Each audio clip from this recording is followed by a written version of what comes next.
साक्षी एक बहुत ही अच्छी लड़की थी। उसे सभी जानवरों से बहुत प्यार था। वह किसी भी जानवर को किसी तकलीफ में देखती तो उसकी मदद करती। साक्षी के घर में बहुत सारी टोकरियां थी। साक्षी उन टोकरियों को सजा कर रखती थी और उसके घर में उसने कुछ जानवर पाल रखे थे, जैसे कुत्ता, बिल्ली, खरगोश, तोता। वो अपने सभी जानवरों को उन टोकरियों में रखती और उनके साथ बहुत खेलती। साक्षी के घर को सब छोटा चिड़ियाघर कहते थे। एक दिन साक्षी बाजार जा रही थी। रास्ते में उसे बिल्कुल छोटा सा कुत्ते का बच्चा दिखाई देता है, जिसकी अभी आंखें भी नहीं खुली होती। साक्षी जल्दी से जाकर उसे उठा लेती है और कहती है, साक्षी, ये कितना प्यारा है, लेकिन इसकी माँ कहीं दिखाई नहीं दे रही। वह उस बच्चे की माँ को बहुत ढूंढती है, लेकिन उसे वह नहीं मिलती। वह उसे अपने घर ले जाती है, लेकिन उसके पास उसके लिए कोई टोकरी नहीं होती। वह उसके लिए बाजार में बहुत सारी टोकरी देखती है, लेकिन उसे कोई टोकरी पसंद नहीं आती। वह मायूस हो जाती है और घर वापस आ रही होती है। तभी उसे मंदिर के बाहर एक बहुत ही सुंदर टोकरी दिखाई देती है। साक्षी, कितनी सुंदर टोकरी है, लेकिन इसे ऐसे कौन छोड़ गया? मैं पंडित जी से पूछकर ये टोकरी घर ले जाती हूँ। साक्षी मंदिर के अंदर जाती है और पंडित जी से पूछती है, साक्षी, पंडित, क्या मैं ये टोकरी ले जाऊं? पंडित जी, हाँ बिटिया। वैसे भी यह यहाँ पड़ी ही है, पता नहीं कौन छोड़ गया।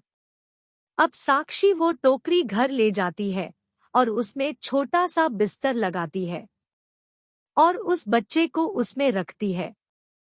जैसे ही वह बच्चे उस टोकरी में जाता है, वह इंसानों की भाषा में बात करने लगता है और बाहर आते ही फिर से वैसा हो जाता है। साक्षी चौंक जाती है और सोचती है, साक्षी, ये कैसी टोकरी है? एक काम करती हूँ, किसी और जानवर को इसमें डालती हूँ। साक्षी अपनी बिल्ली को उस टोकरी में रखती है। जैसे ही बिल्ली उस टोकरी में जाती है, वह भी इंसानों की भाषा में बात करने लगती है।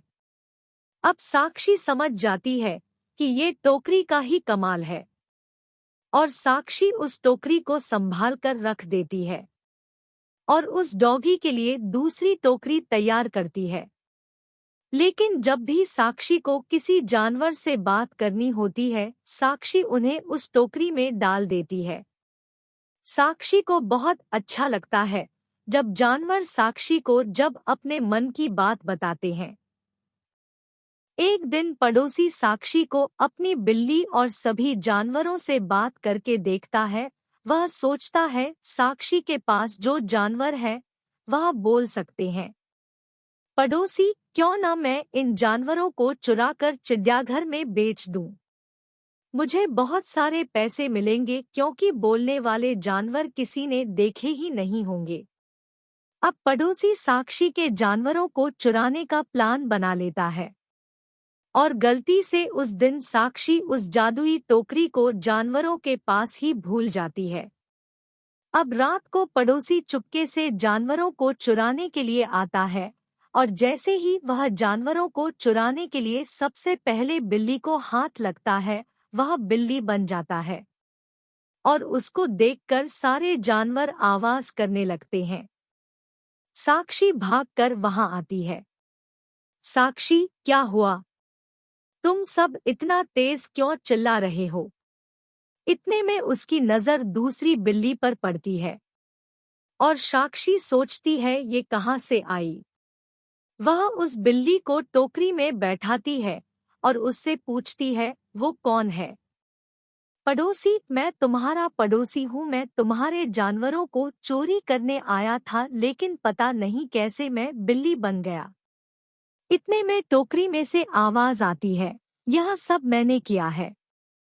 साक्षी उस बिल्ली को उस टोकरी में से निकालती है और टोकरी अंदर लेकर जाती है और कहती है कि वो उस बिल्ली को फिर से इंसान बना दो। टोकरी साक्षी की बात मान जाती है और बिल्ली को वापस से इंसान बना देती है।